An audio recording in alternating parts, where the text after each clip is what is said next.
Hey everybody, how's it going? It's me here again, and I'm just enjoying a beautiful, sunshiny Saturday evening.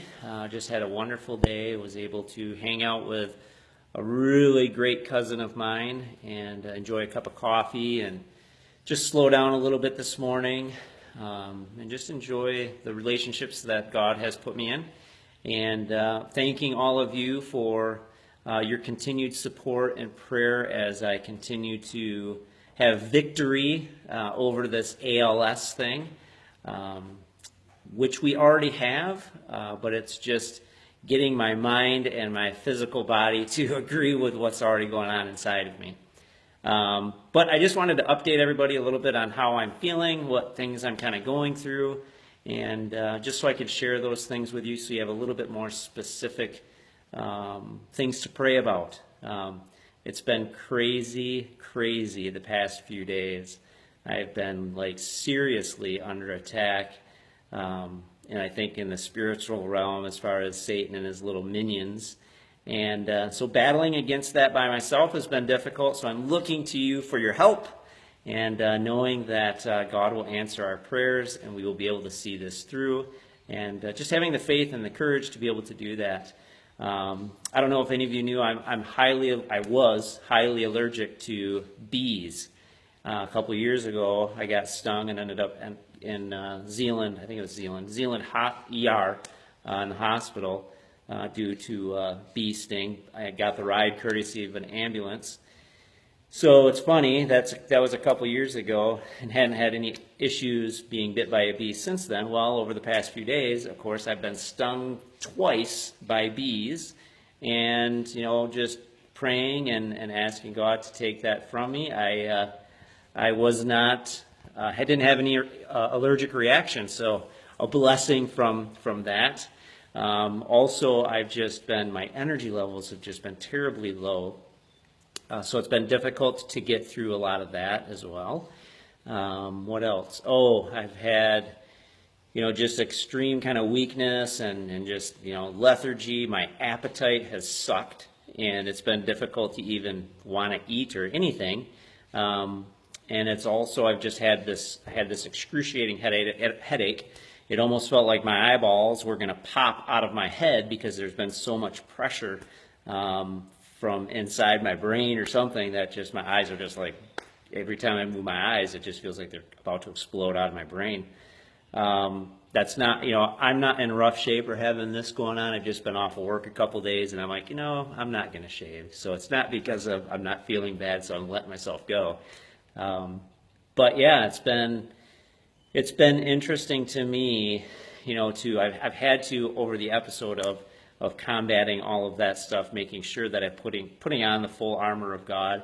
For those of you who aren't familiar with what the armor of God is, I would encourage you to go to a Bible and look up the book called Ephesians, and I believe it's in Ephesians 6, and somewhere around, I think it starts at verse 10 or so.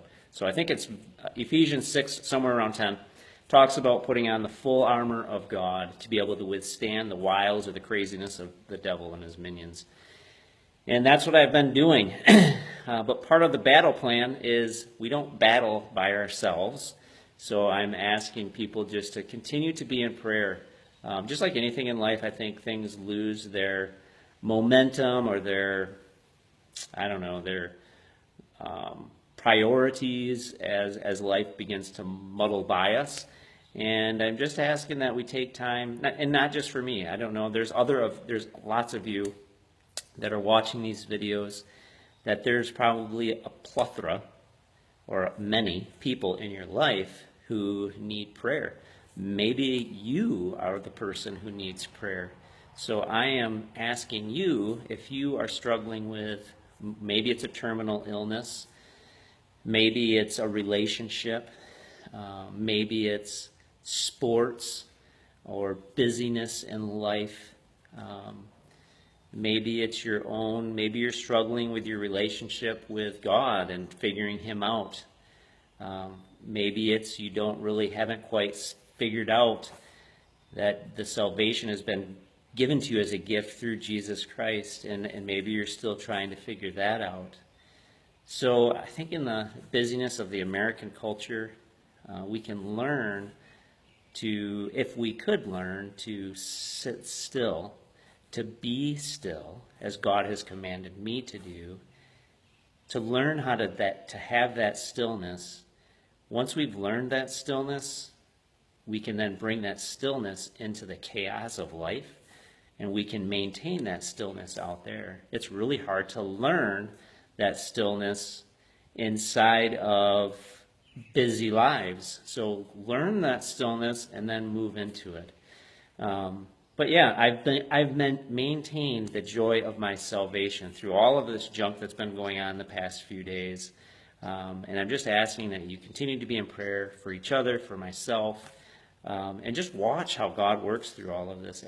My Auntie Rita sent me this awesome post or a message the other day from Charles Spurgeon, who's an old hat, who I love. I love all the old guys, and I love Charles Spurgeon. I love John Wesley. I love Tozer. All of those, C.S. Lewis. All these guys of old have just rich, rich souls, and I love what they say. And it's kind of like this building behind me. It's like these 2x4s. They didn't talk about 2x4s. They were talking about cedars. But in the 2x4s, it's like they didn't start out like this. They were a big tree that was cut down, and they were formed and shaped and made to be the support for this wall. That wall will then take and transform itself into being something more. That's what God does through all of this. God himself doesn't cause these illnesses, but he brings greatness into the illness and begins to shape and mold us as we react to it and look to him to help mold and shape us and transform us, and giving us the authority and the power through his Son, Jesus Christ, and the power given to us by the gift of Jesus through his Holy Spirit. So take that with you in everything that you do in life. Enjoy it to the fullest. Be strong and courageous, and just look to God through his Son, Jesus Christ, for the counsel